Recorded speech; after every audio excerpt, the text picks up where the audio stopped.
নমস্কাৰ লৈ আহিছো এই মুহূৰ্তৰ অন্য এটা ডাঙৰ খবৰ অসমৰ পৰা প্ৰতিটো বাংলাদেশী যাব লাগিব এনেদৰে মন্তব্য কৰা দেখিবলৈ পোৱা গৈছে এবাৰ অসমীয়া যুৱ মঞ্চৰ নেতা আকাশ শইকীয়াই চৰকাৰক উচ্ছেদক পূৰ্ণ সমৰ্থন জনাই উল্লেখ কৰা দেখিবলৈ পোৱা গৈছে মন্তব্য আৰু অসমত কোনো কাৰণতে মিয়ালেন বনাবলৈ দিয়া নহব আমি অসমৰ পৰা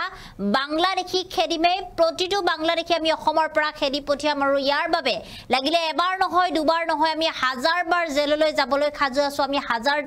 কেছ খেলিবৰ বাবে সাজু আছো কিন্তু অসমৰ পৰা উজনি অসমৰ পৰা আমি বাংলাদেশী খেদিমে অসমত মিয়ালেন কোনো কাৰণতে আমি বনাবলৈ নিদিও বুলি মন্তব্য কৰিছে ইয়া স্পষ্ট আৰু সিধা কথা এনেদৰে মন্তব্য কৰা দেখিবলৈ পোৱা গৈছে অসমীয়া যুৱ মঞ্চৰ নেতা আকাশ শইকীয়াক জনাইছো এই মুহূৰ্তত খবিশেষ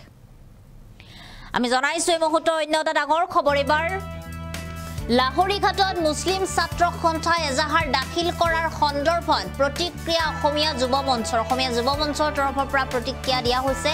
আকাশ শইকীয়া শৃংখল চলিহা আৰু সিটু বৰুৱাৰ বিৰুদ্ধে কৰা হৈছিল এজাহাৰ দাখিল আৰু ইয়াৰ পিছতে অসমীয়া যুৱ মঞ্চৰ কেন্দ্ৰীয় সহকাৰী সম্পাদক আকাশ শইকীয়াৰ প্ৰতিক্ৰিয়া প্ৰকাশ কৰা দেখিবলৈ পোৱা গৈছে তেওঁ মন্তব্য প্ৰকাশ কৰিছে সন্দৰ্ভত আৰু উচ্ছেদৰ সন্দৰ্ভত ৰাজ্য চৰকাৰক পূৰ্ণ সমৰ্থন আগবঢ়োৱা হৈছে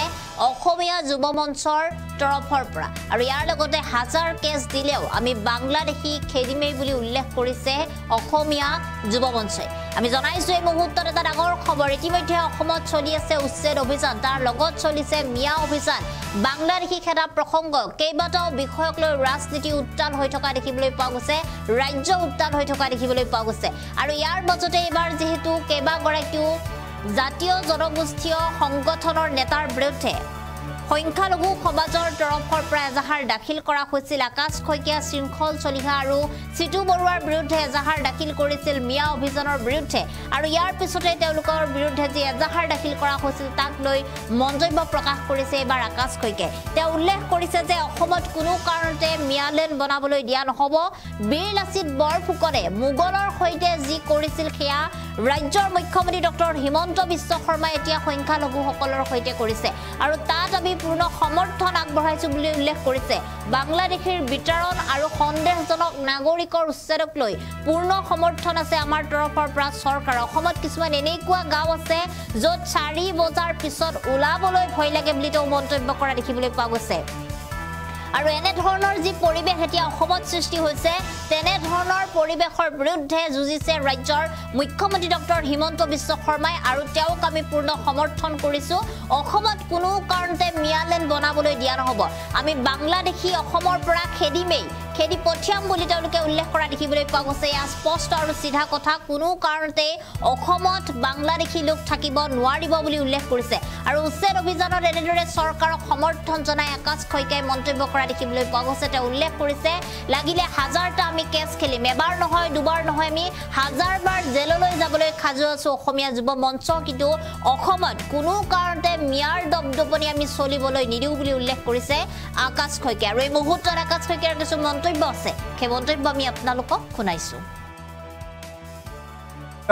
ইতিমধ্যে আমি গম পাইছো যে মোৰ আকাশ শইকীয়া মোৰ বন্ধু শৃংখল চলিহা আৰু মোৰ দাদা সিটু বৰুৱাৰ ওপৰত কিবা এটা কি সংগঠন পাভত গজাই একে ৰাতিৰ ভিতৰত এটা জন্ম হোৱা এটা সংগঠন কিবা মুছলিম ছাত্ৰ সন্থানে কি কিবা এটা সংগঠন তেনেকুৱা ধৰণৰ সংগঠন নামেই শুনা নাই তো তেনেকুৱা এটা সংগঠনে কিবা কেছ দিছে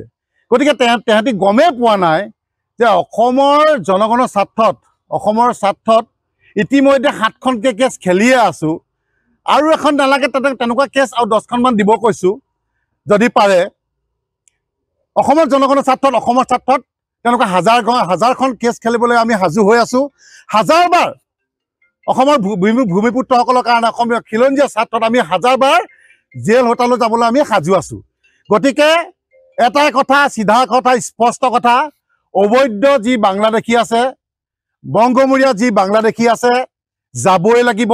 যি উচ্ছেদ মুখ্যমন্ত্ৰী ডাঙৰীয়া চলাই আছে আমি আগতো কৈছোঁ যে তেখেতক উচ্ছেদৰ ক্ষেত্ৰত আমি সমৰ্থন জনাই আহিছোঁ এতিয়াও জনাই যাম খালি এটাই কথা মুখ্যমন্ত্ৰীক আমি আহ্বান জনাব বিচাৰিছোঁ যে উচ্ছেদ কৰাৰ লগে লগে তেখেতৰ তথ্য ভিত্তিত যিসকল অবৈধ বাংলাদেশী মিয়াসকল আছে সেইসকলক কিন্তু বাংলাদেশলৈ বিতৰণ কৰা ব্যৱস্থা কৰক অকল তেখেতে ধৰি লওক যদি আজি উচ্ছেদ কৰি তাতে যদি শান্ত হৈ থাকে আজি ছমাহৰ পিছত তেওঁলোকে আকৌ তাত খৰা দিব গতিকে আকৌ তেওঁ মানে উচ্ছেদ কৰিব নেকি তেওঁলোকে বাৰে বাৰে তেনেকুৱা ধৰণৰ কৰি থাকিবলৈ ধৰি লওক সময় নাই গতিকে